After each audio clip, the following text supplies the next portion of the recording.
Bonjour à toutes et à tous, dans cette vidéo nous allons voir comment déterminer les coordonnées du projeté orthogonal d'un point sur une droite. Donc voici l'énoncé qu'on va se donner. On considère une droite D dont on nous donne une équation cartésienne et on considère un point A. L'objectif va être de déterminer les coordonnées du point H qui va être le projeté orthogonal de A sur D. Ok. Donc comment est-ce qu'on va s'y prendre? Déjà on va avoir besoin de quelques résultats de cours. Donc le premier résultat de cours dont on va avoir besoin, le voilà. C'est un résultat qui lie une équation cartésienne avec un vecteur directeur de la droite. Si j'ai une équation cartésienne, c'est-à-dire si je connais A, B et C, je peux être en mesure de trouver un vecteur directeur de coordonnées moins BA. Et inversement, si j'ai un vecteur directeur, je peux trouver une équation cartésienne de la droite, enfin trouver la valeur de A et de B d'une équation cartésienne. Restera à trouver la valeur de C. Deuxième résultat, c'est un résultat qui me dit que si j'ai une équation cartésienne, encore une fois, je peux trouver un vecteur normal. Donc si je connais A, B et C, enfin si AX plus BY plus C est égal à 0, ça équivaut à dire que le vecteur de coordonnées AB est normal à la droite D. Donc si j'ai une équation cartésienne, je peux trouver un vecteur normal en prenant A et B comme coordonnées.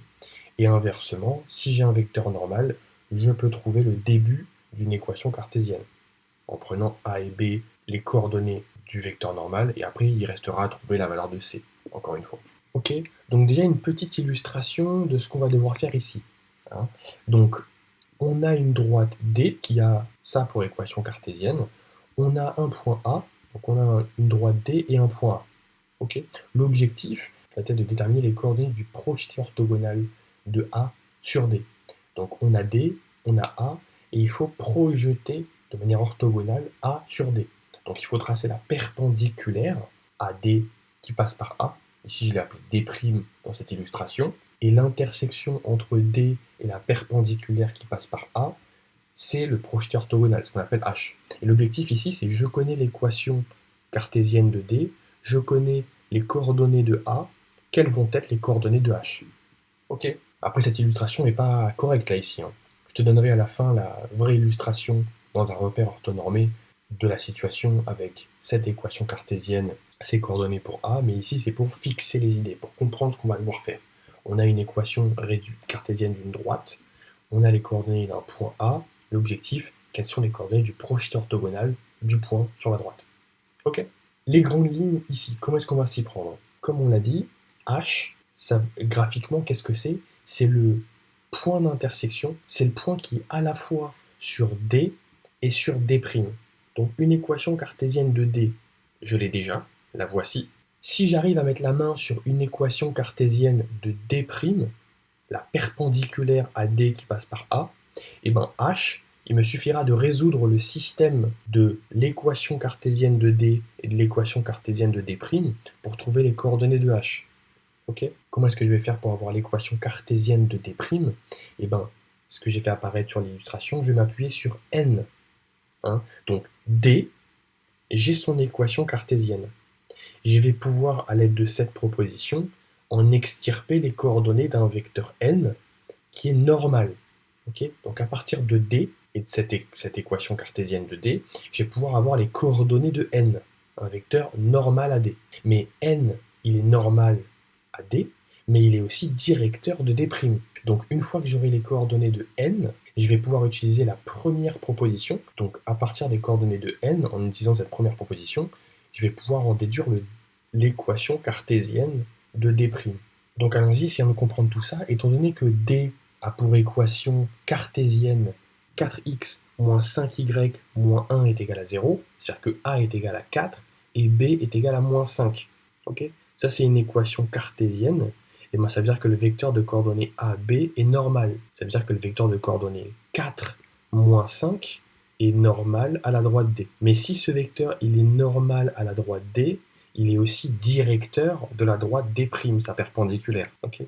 Mais il est aussi directeur de D', la perpendiculaire à D, ce que j'ai écrit là. Donc en utilisant la première proposition, ça veut dire que les coordonnées de N peuvent être lues comme un certain moins B et A d'une équation cartésienne de D'.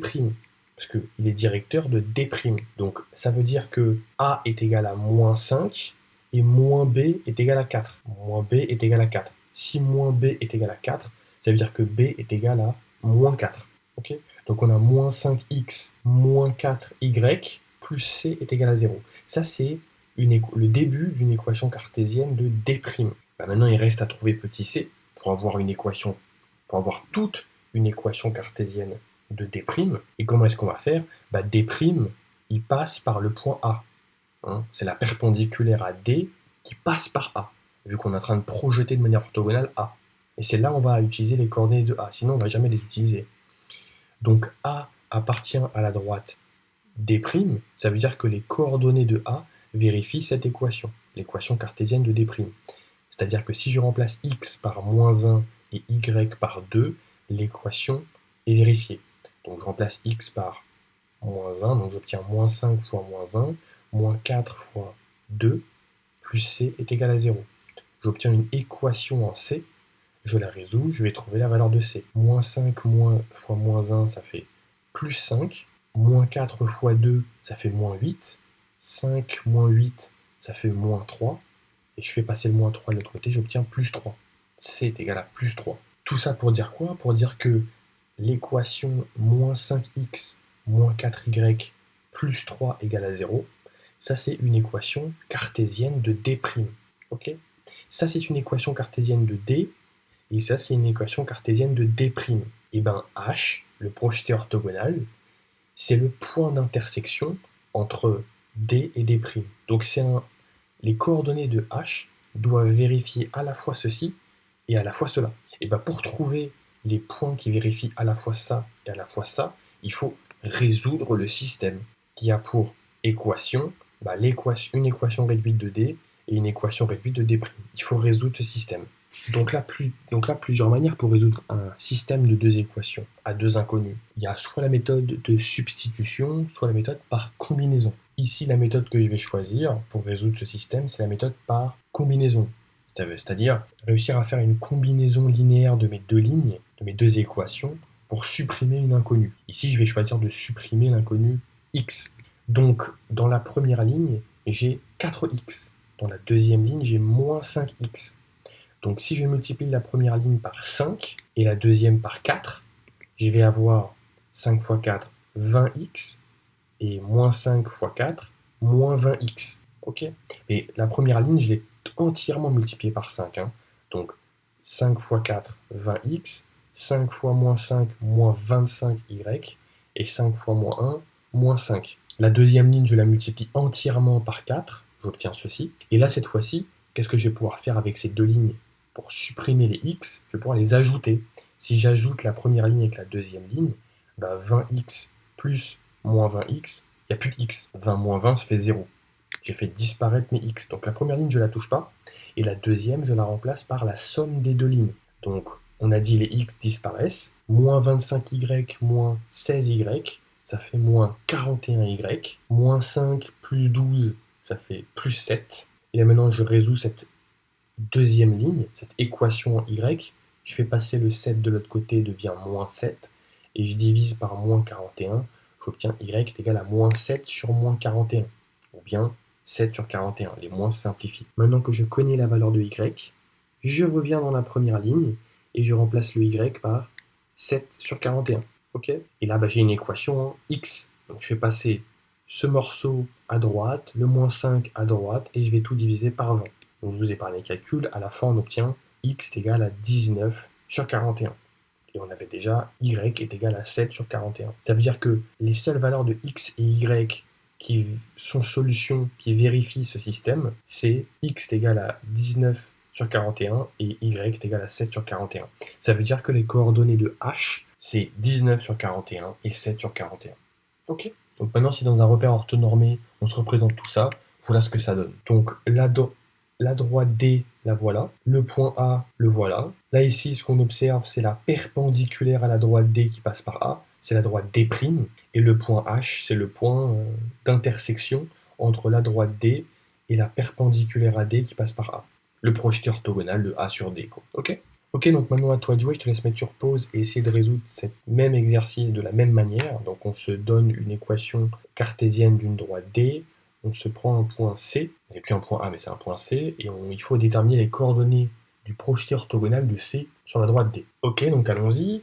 De la même manière, il nous faut une équation cartésienne de D', la perpendiculaire à D qui passe par le point C. Donc on va d'abord extirper de l'équation cartésienne de D un vecteur normal, AD, en utilisant cette proposition. Donc le vecteur de coordonnées AB est un vecteur normal. Donc vecteur de coordonnées -3, -1 est normal à D. Et s'il est normal pour D, il est aussi directeur de la perpendiculaire D'.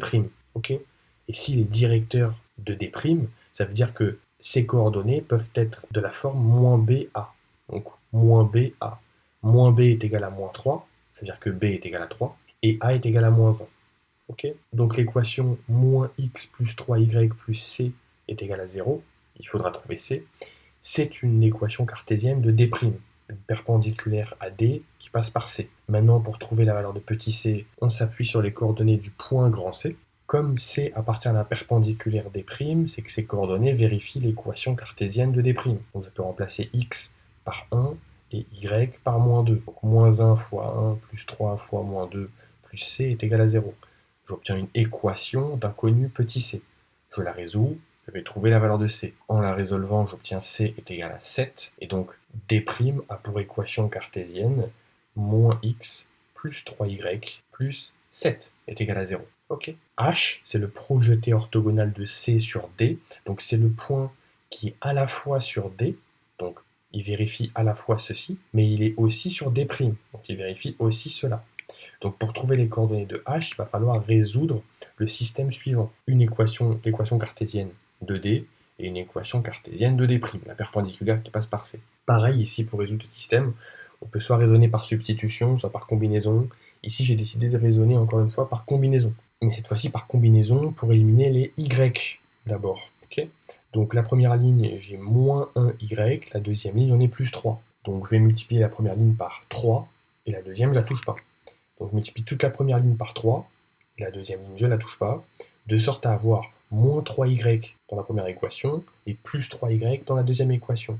Donc maintenant je vais pouvoir ajouter les deux équations et ça va faire disparaître tous les y. -3y plus 3y, il n'y a plus de y. Ok, donc la deuxième équation je ne la touche pas et la première je la remplace par la somme des deux. Donc -9x moins x, ça fait -10x. Les y on a dit qu'ils disparaissent.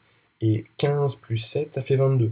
Maintenant, je résous cette équation en x, donc je vais passer le 22 de l'autre côté, devient -22, et je divise par -10, j'obtiens x est égal à 22 sur 10. Enfin, -22 sur -10, mais donc 22 sur 10. Et 22 sur 10, 11 sur 5. Maintenant, je reviens dans la deuxième équation, je remplace x par 11 sur 5, et je résous cette équation en y, donc je vais passer le -11 sur 5 de l'autre côté, le 7 de l'autre côté, et je divise le tout par 3. On obtient après calcul, y est égal à -8 cinquièmes. Donc h a pour coordonnées 11 cinquièmes et -8 cinquièmes. Si dans un repère orthonormé on représente tout ça, voilà ce qu'on obtient. Donc le point C, la droite D, la perpendiculaire D' à D qui passe par C, et H, le projeté orthogonal de C sur D. Ok, voilà, donc c'était tout pour cette vidéo, j'espère qu'elle aura pu t'aider. Bon courage dans tes révisions et à bientôt.